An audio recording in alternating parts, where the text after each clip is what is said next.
talk about the comings and goings of Russia and Ukraine. Not just seems to me, it's pretty obvious. There are no good options. When deterrence fails, there are no good options anymore. And the grave failure of the West was that we spent 30 years basically thinking that bad people are not bad people if we talk to them strong enough and if we negotiate with them or if we ignore. Like, what's your suggestion, Ben? Huh? What is your suggestion then to Russia? How would you have dealt with Russia? How would you have dealt with Russia differently? I love these guys, man. They're so awesome. They're like, the reason why Russia is invading Ukraine is because we didn't talk to the bad people like they were bad people. We talked to them like they were good people. Awesome. Yeah.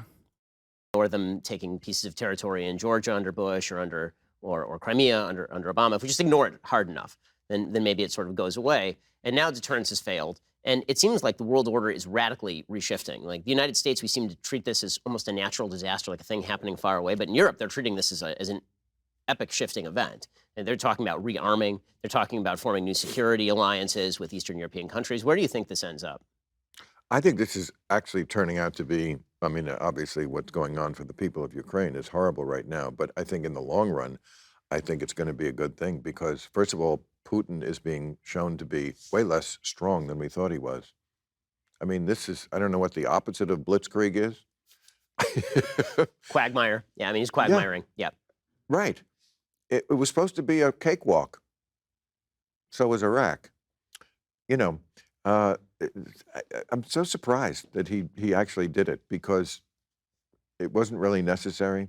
I tried to explain one night on my show that I think a lot of this comes from he thinks he's the savior of the Russian people. I think when you get to that level where he's been in office, he's been in absolute power for 20 I love hearing stuff like this because it's just cool to hear like what kind of new ways they're going to come up with. Like, regardless, like they have to come up with like a reason. Everybody wants a reason for why things are happening. Okay. And it's like it's gonna be fun. It's always gonna be a good time. Like, especially if it goes beyond just like, oh, he's just a bad guy. 20 years. What is left? What's in the soul of a man? He wants to be a hero. And he thinks this is the way to do it. I think people know this is history major stuff. But Kiev, or Kyiv, I guess how we say it now, is the ancestral home of Russia. It's the beginning of the Russian state from around the year 1000. I'm not saying that gives them a right to take it. It is a completely different nation now. It changed. It's not even part of. Wait, so you think there wasn't a particular reason he was just bored? No, the particular reason is controlling the Ukrainian production of oil and gas, and also controlling Ukraine that is in its backyard, and ridding it of Western influence, as he has stated time and time again. That's what I think his ultimate goal was.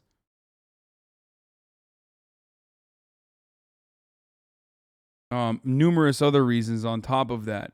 When he says, listen, when Vladimir Putin says like Ukraine and Russia are one people, they're one people, that's the add additional justifications for people listening at home. But liberals usually look to that and go, unmistakably, that's the name one Jewish person. Yo, do you even know a Jewish person? What the fuck does this even have to do with Jewish people, what I'm talking about right now? Is it because you saw me fucking shit on Ben Shapiro and immediately you're like, oh, dude, you must hate Jews? Like, my fucking podcast co-host is Jewish, dude. What the fuck? My most regular guest on this broadcast is such a stupid thing to defend, by the way. But my podcast co-host, I'm gay and I hate gay jokes.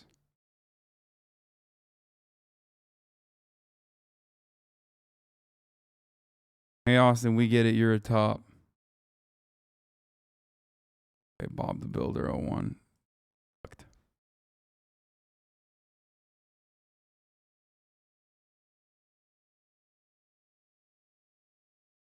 Your friend is Jewish and he has a black friend. Yeah, I know.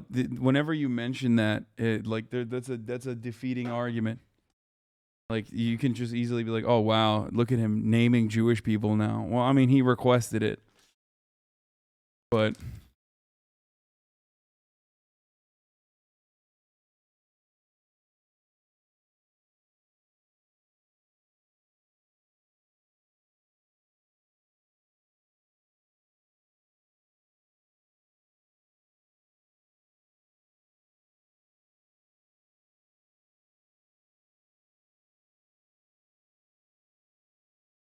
anyway.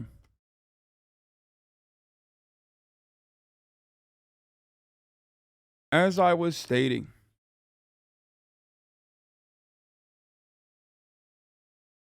there's always a financial, materialist component and a real reason as to why countries, governments, people behave the way that they do.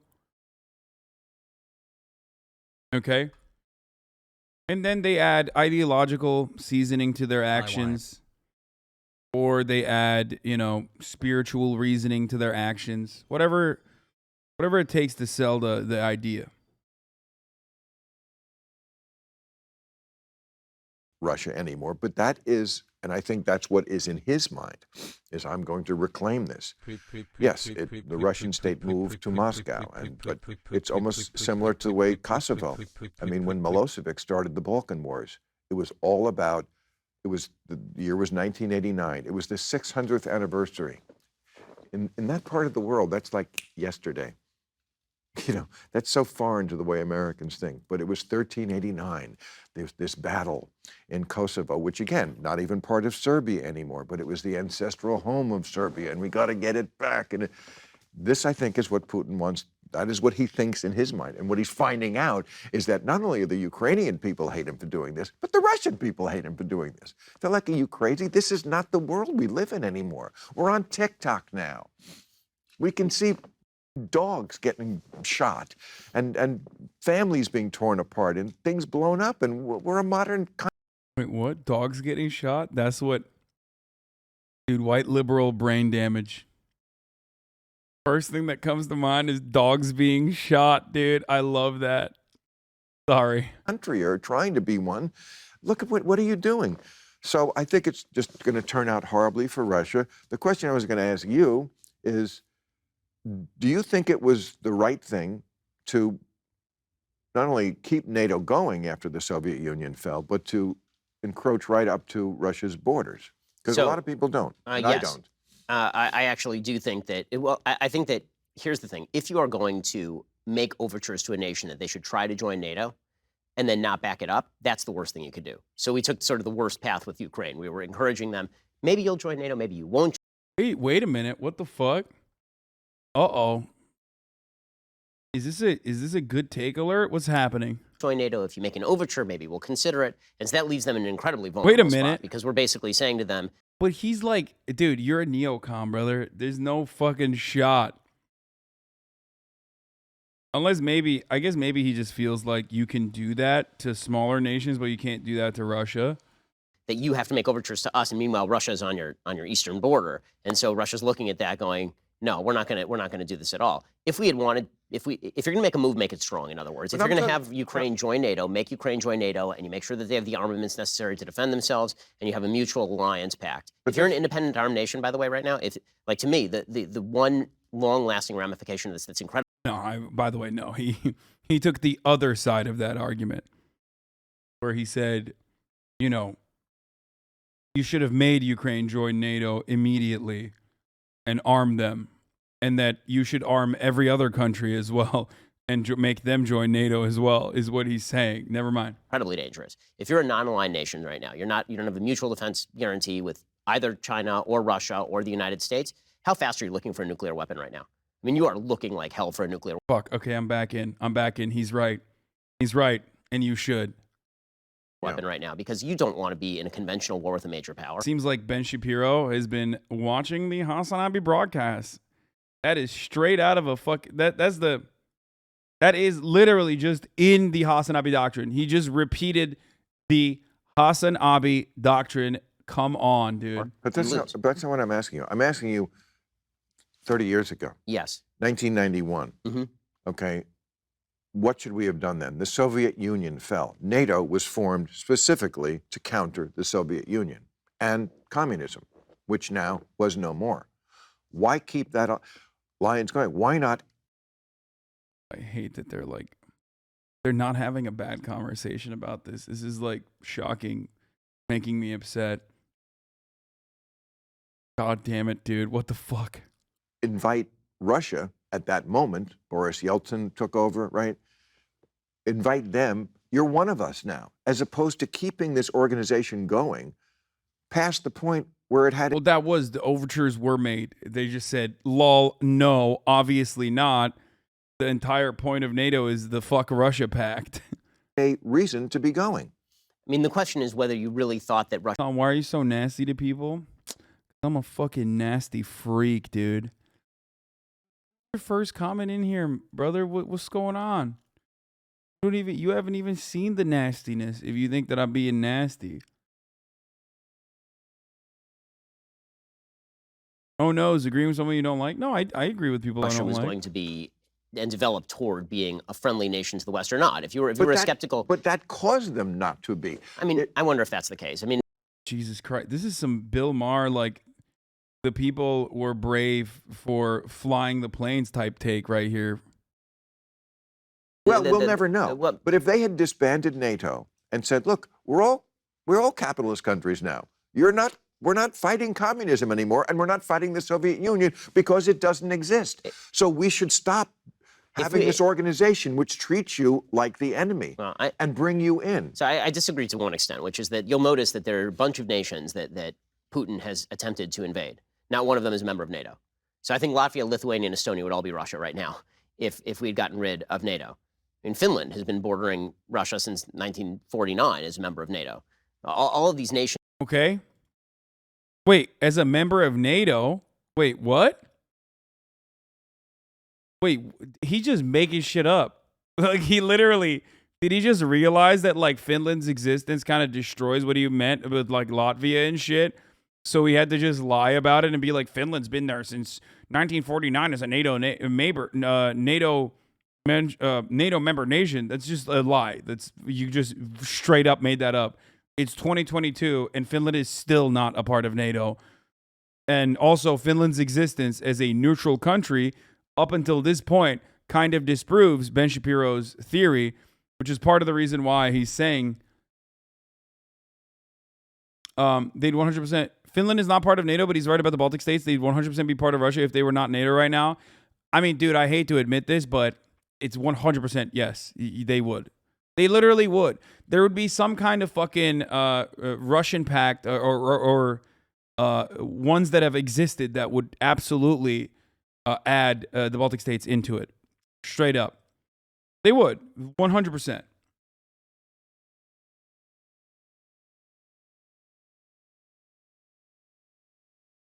But Georgia isn't? Yeah, because Georgia was invaded after George W. Bush said, we are going to... What do you mean? After the reason why Georgia is literally invaded is because George W. Bush said that that Georgia and Ukraine should be invited into NATO. That's when Georgia got invaded by Vladimir Putin.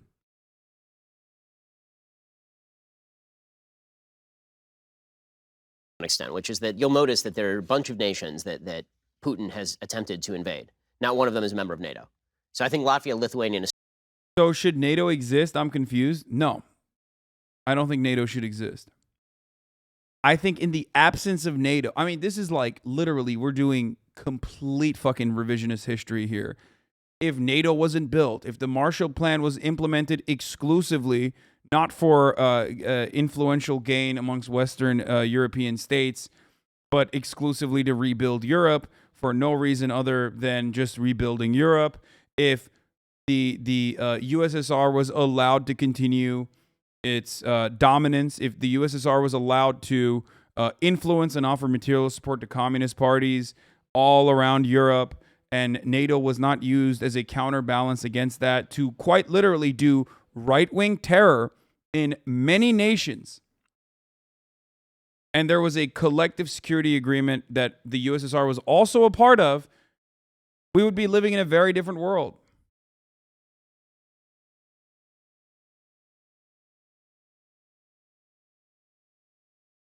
But again, we're not there. We're not a part of that. We're not in that world. That's not a world in which we live in.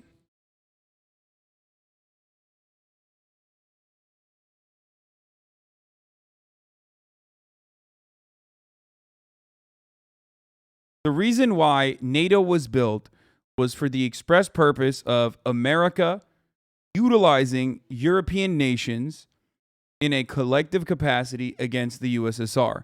They were terrified of communism winning. They were terrified of socialist communists who won the fucking resistance war within Europe from gaining prominence. If there are three separate factions, when you have the fascists and you have the communists and you have the liberal capitalists, okay? The feckless liberal capitalists, specifically led by the American feckless liberal capitalists, were able to utilize successfully in post-World War II the fascist militancy against the communists, even though the communists themselves were actively a part of the resistance and were able to purge the fascist forces within Europe. This is what happened time and time again in every fucking European country. This was done also with the help of NATO.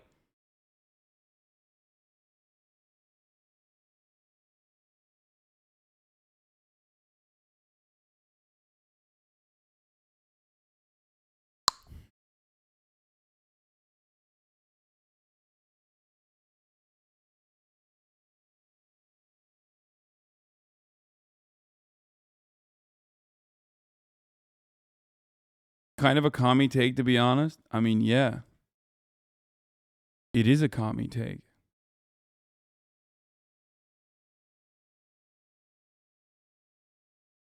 Chatters losing their minds? Yeah, I mean, what's the threat of NATO on Russia's borders now except to stop Russia's imperialist actions? Like, what is going on right now? NATO is not a defensive pact. It has never been a defensive pact, and it still does not exist as a defensive pact.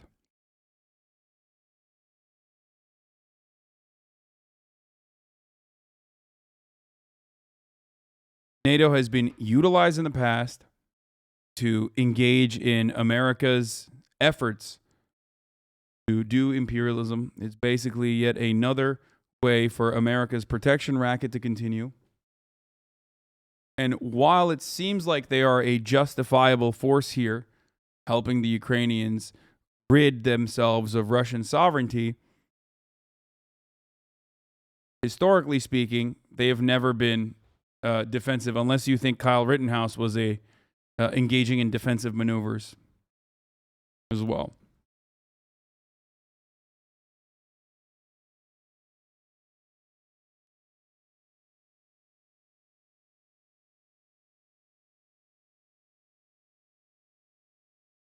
Estonia would all be Russia right now if we had gotten rid of NATO. I mean, Finland has been bordering Russia since 1949 as a member of NATO.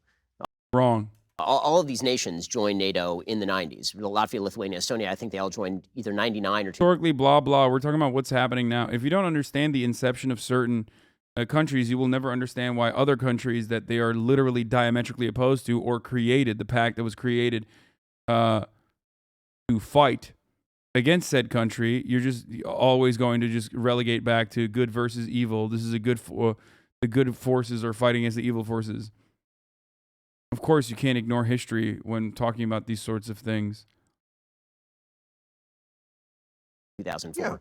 Yeah. And that was in direct opposition to, at that point, Putin, right? You're talking late 90s, early 2000s. And please don't talk about Eastern Europe. You literally don't have no clue what you are talking about. Thank you. Since Putin take power. Bro, Eastern Europe, like, let me just explain something to you, okay? I hope this day never comes, but one day you might recognize that Western Europe does not give a shit about you, okay? So just remember that. A lot of you dumb motherfuckers sit in the chat in like Estonia, Latvia, okay? And you're like, stay out of Eastern European people's business, okay? Listen, motherfucker, you're just territory to be conquered, okay? Either it's going to happen by Western forces or Russia. Shut the fuck up, acting like you have any sort of sovereignty in this matter. Jesus Christ, dude. It's pissing me the fuck off. And I say this as a Turkish person who was a dog to the American NATO war machine. So shut the fuck up. Stay out of Eastern European people's business. Like, shut up. Shut up. You're not a country, okay? You're literally a vassal state. Shut up. So fucking annoying.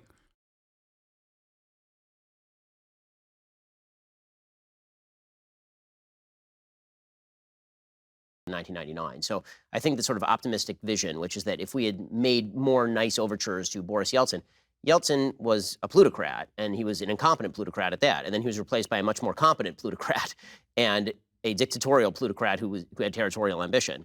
And so I tend to be much more, hawkish in terms of not trusting other nations to spin on a dime and suddenly become our friends. And so the idea that with Japan, very compassionate of you to just tell them to shut up. It's just so fucking annoying that they like come in here and like they're like, oh, dude, you don't know anything. Like, I get it, dude. I get why you're afraid of Russia. Okay, I understand that. I do. But shut the fuck up. Like, this is not about you. Okay, it's not.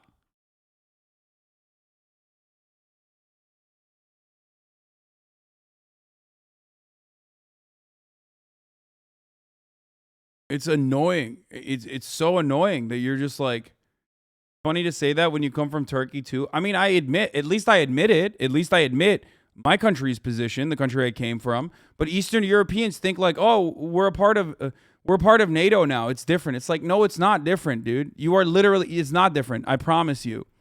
Okay? I hope that day never comes.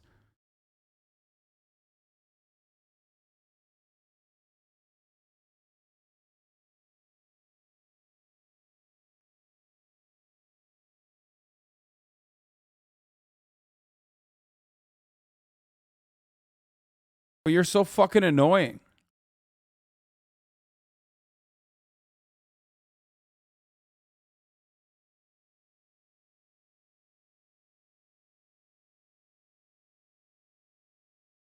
Not saying stuff like that is how you get Eastern Europeans to come after you, unfortunately. Okay. I mean, yeah, I know.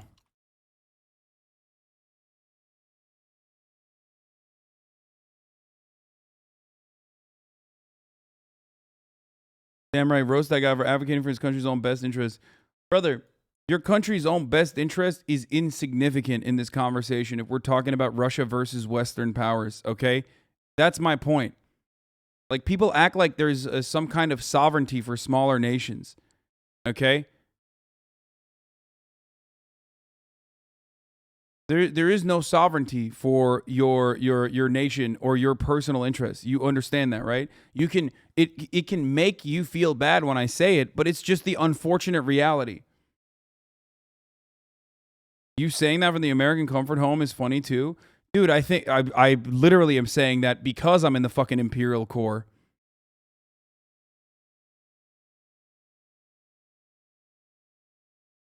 If there was any sort of sovereignty or sanctity or security consideration for Ukraine, then there would be a no-fly zone implemented over Ukraine. There would be a fucking nuclear holocaust right now, potentially.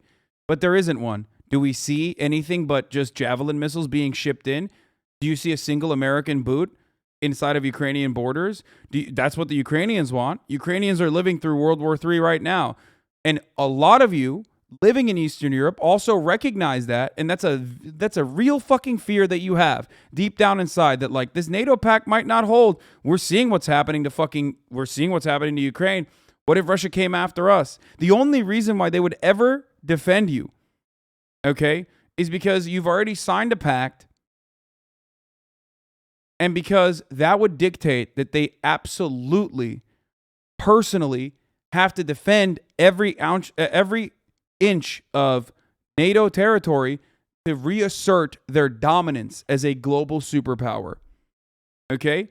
Ukraine wants to be in NATO. Are they ever going to be in NATO? No. And I know for a fucking fact that all you Baltic motherfuckers in the chat right now are legitimately terrified for understandable reasons. What if NATO doesn't defend us either.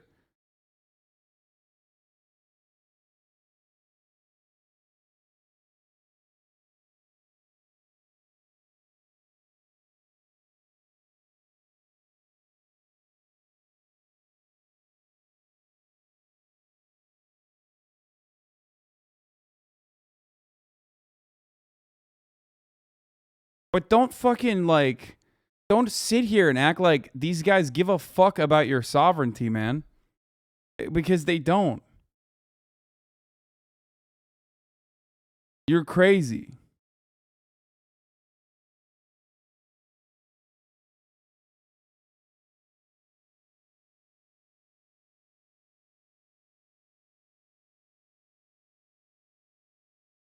The only reason why NATO would ever defend like any Baltic country is so that they can reassert their dominance.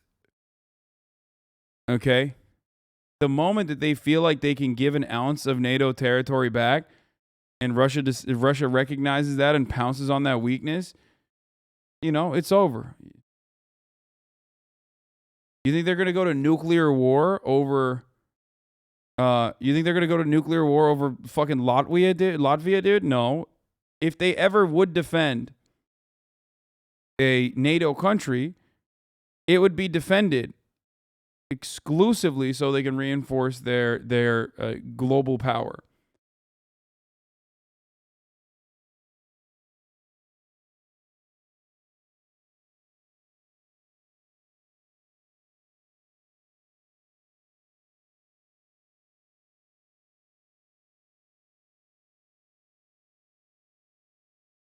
Three days after Lithuanian Independence Day, I'm sorry. But they know it too. It's so crazy.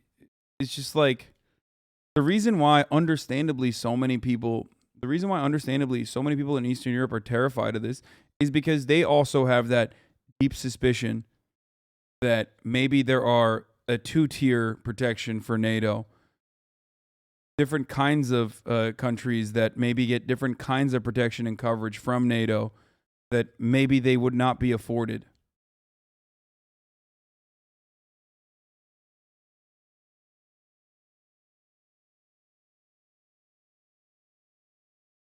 That's why they get so fucking heated when you're like, dude, you have no sovereignty. You have no play in this conversation.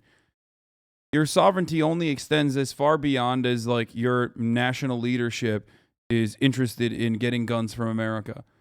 The moment, like, if you think, now this obviously would never happen, but if you think like tomorrow, the Lithuanian people decided like, oh, we want complete sovereignty. We don't want to be part of NATO. We want to neutralize with Russia.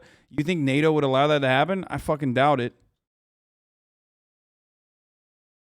Or even if they were like, okay, you're no longer a part of Russia. I mean, you're no longer a part of NATO. You're now a part of fucking Russia. They would literally do everything in their power to fucking reduce you to rubble.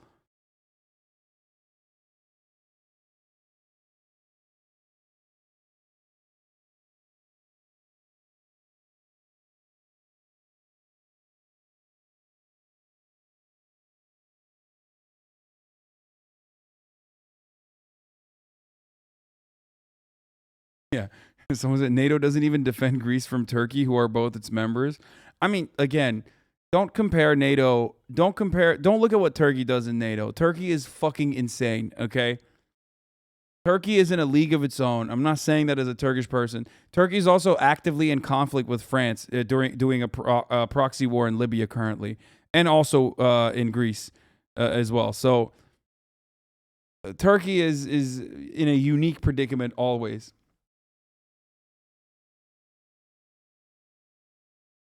So stop mentioning Turkey. You will only be further confused if you bring up Turkey.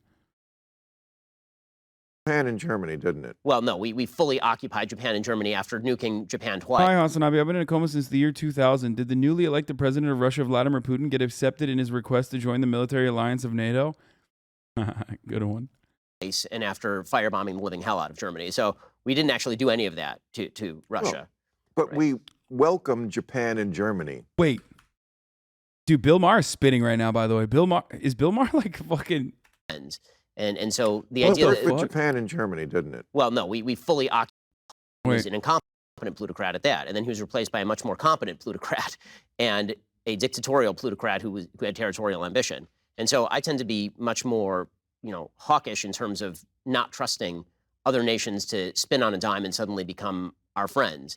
And so the idea it worked that with Japan and Germany, didn't it? well, no, we fully occupied Japan and Germany after nuking Japan twice and after firebombing the living hell out of Germany. So we didn't actually do any of that to Russia. But Right. we welcomed Japan and Germany. They're right. Liberals would literally not even admit that in some ways. Liberals have a closer position to Bill Maher here than Ben. Ben's right. We did. We fucking destroyed Germany and we destroyed Japan, and then we have active military bases in both countries in perpetuity. Germany. We occupied them and forcibly deposed their Of emperor. course, right after the war, we had to. I mean, Oh no, they we still were- have they were- troops there right now. I mean, Yeah, this is right. This is true. He is correct about this. we Because have they troops in want them Okinawa. there. Yes, but for They decades. want them there, and they're on our side. They're not. They want them there. Okay, here's the thing. First of all, Okinawa literally couldn't be further than the truth. I can't speak for Ramstein. I can't speak for Germany, but pretty sure Japan does not want American troops in Okinawa, okay? Now, the main reason why our allegiances continued with Japan and Germany, though, is a material one. It's not because of some fucking idealistic, like, spiritual notion, okay? The real reason why Japan... the Japanese actually despise the military base, I'm pretty sure. Like they literally are terrible. Anyway, so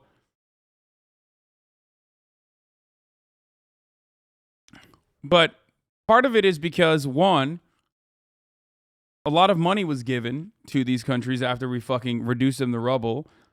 And two, they're in a trade partnership now. Like it's good business. That's the real reason. Trade is the real reason why these countries can work alongside one another, and not necessarily because like they are ideologically libtards now or some shit.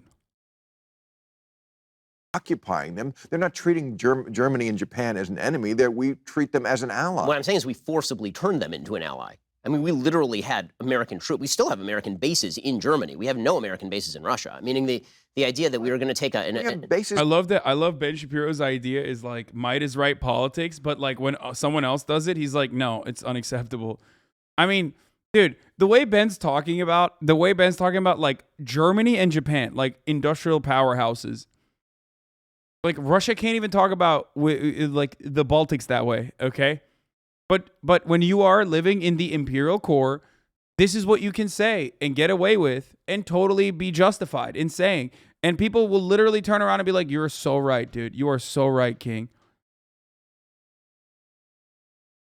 Is in Germany to fight Russia, to fight the Soviet Union, which doesn't exist anymore. Yes, but in the aftermath of that, we fully toppled the regime. And then we proceeded to occupy and help reconstitute the government in that regime. We had to occupy them right after the war. I'm not making the argument against occupation in Germany or Japan. Okay, the point but I'm then making is we that occupied them until they were able to stand on their own feet, and then we left.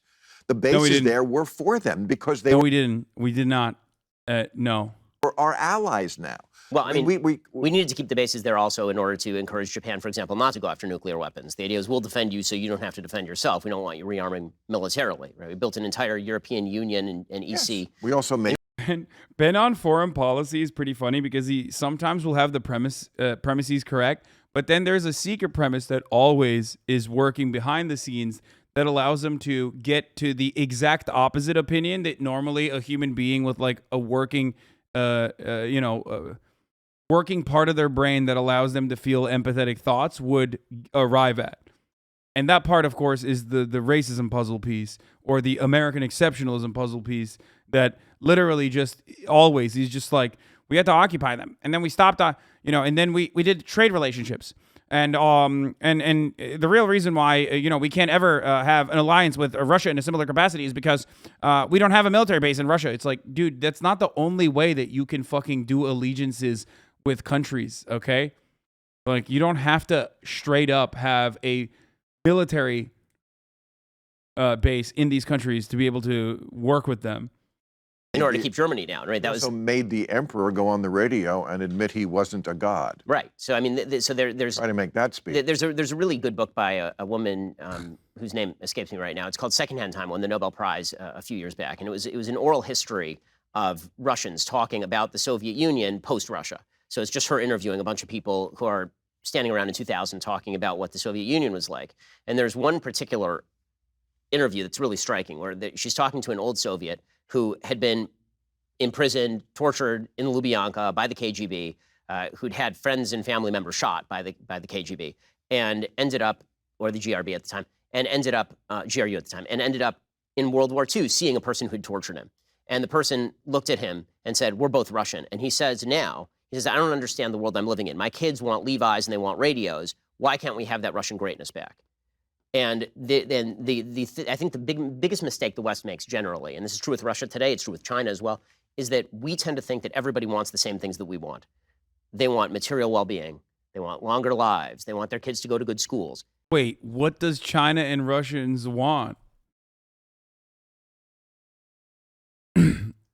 It's not that. On a fundamental level, unfortunately, I think that that's not always true. I think that... What?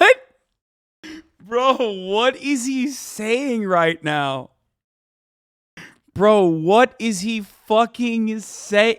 Stop. Understand the world and the person looked at him and said, "We're both Russian." And he says, "I don't understand the world I'm living in. My kids want Levi's and they want radios. Why can't we have that Russian greatness back?"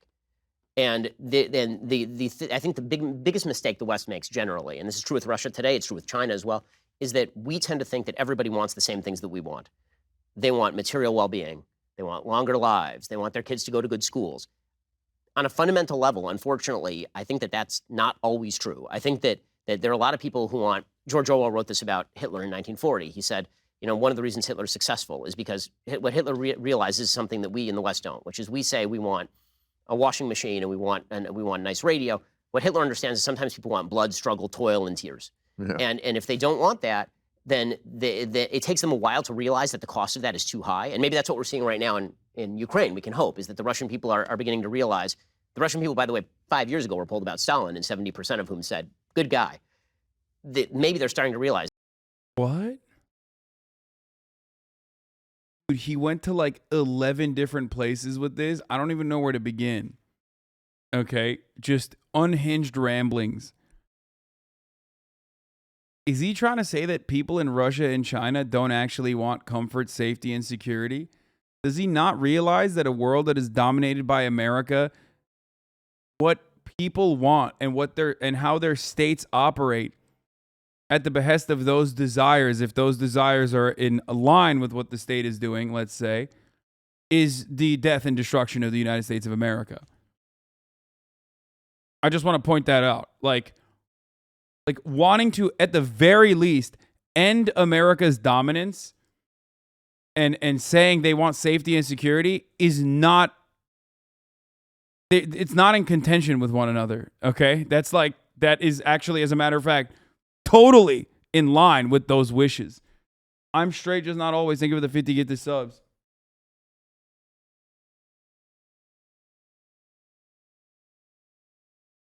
I just want to point that out really quickly, okay? I want people to understand. If, the Chinese people's interest is about, safety, security, or if the Russian people's interest is safety, security, and comfort, and then their state is we are going to try to strike a blow at the heart of American dominance globally, then that is in line with their interests of safety and security. I think that's what people don't understand. It's very difficult to comprehend that from the American point of view because your state never has to fear. Realistically speaking, you never fear a much larger superpower destroying you. So you can't comprehend that. So what do you do for work?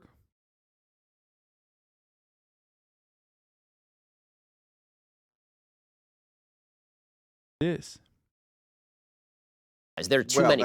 And he's right about the part where many Russians wanted back the old USSR, but it's because many became jobless and had a better life safer and more secure under the old Russian communist regime. Yes, I understand that. But that's because, you know, the current oligarchs fucking destroyed and plundered and robbed the Russian coffers.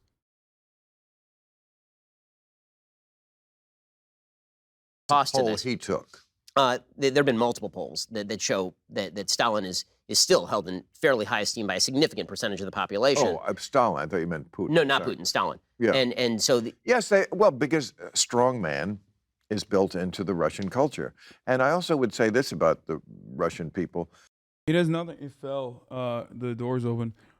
Yeah, it's just strongmen, dude. Wait, Americans are afraid of being invaded all the time. Hollywood built an entire industry around Americans being afraid of everything. Yeah, but it's not a realistic fear.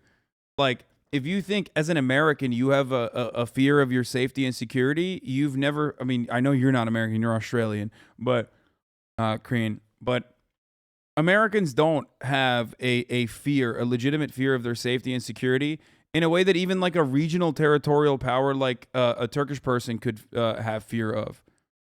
Okay? Like, it's so much. Dude, your maid has a nice beard. My maid also builds spaceships in his off time when he's not being my maid.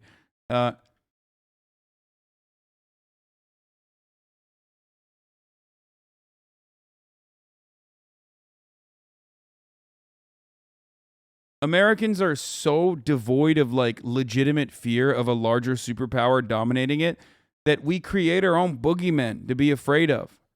Like, we consider people coming across the board to find a better future for themselves to be an invasion. Like, that is literally the height of luxury, dog.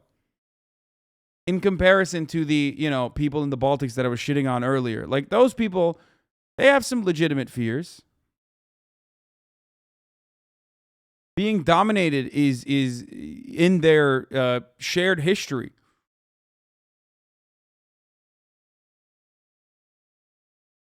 Part of the reason why people lost their fucking minds after 9/11 was because for the first time in a very long time, and for the first time in American history, a foreign nation or foreign adversary or a foreign power was able to strike a civilian target. If you've lived anywhere else, you've seen civilian strikes, you know, happen regularly. Even in Europe, that's happened regularly. You know who has done that, by the way? I don't know, a four-letter treaty organization, whatever you want to call it, had some to do with some civilian strikes happening. But, you know, Americans will just not ever feel that. You can't have communism for as long as they had it. And it's a little like being from a broken home and then being abused as a child. Communism was so evil. I mean, what it did to the psyche, the cynicism that it incurred in people, that you're not going to get over that in just a generation. I think it's a very cynical country, a very cynical mentality there.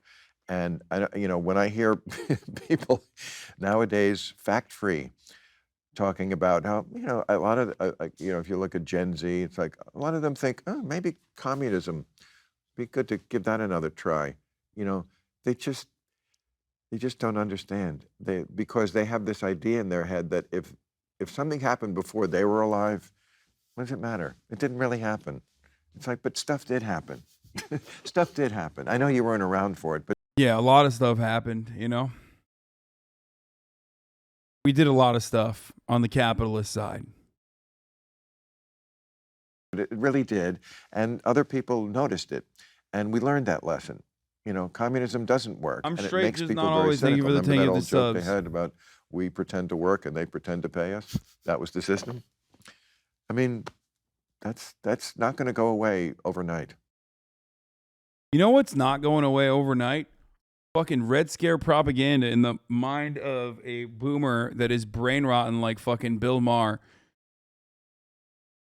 You know?